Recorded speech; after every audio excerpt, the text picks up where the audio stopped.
সকলের প্রতি আইন অনুযায়ী যথাবিহিত আচরণ করিব।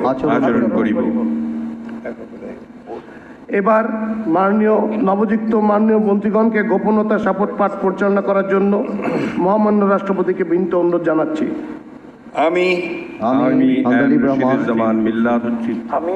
সশ্রদ্ধ চিত্তে শপথ বা ঘোষণা দৃঢ়ভাবে ঘোষণা করিতেছি যে সরকারের মন্ত্রীরূপে যে সকল বিষয় আমার বিবেচনার জন্য আনিত হইবে বা যে সকল বিষয় আমি অবগত হইব তা মন্ত্রীরূপে যথাযথভাবে আমার কর্তব্য পালনের প্রয়োজন ব্যতীত প্রত্যক্ষ বা পরোক্ষভাবে কোনো ব্যক্তিকে জ্ঞাপন করিব না বা কোনো ব্যক্তির নিকট প্রকাশ করিব না।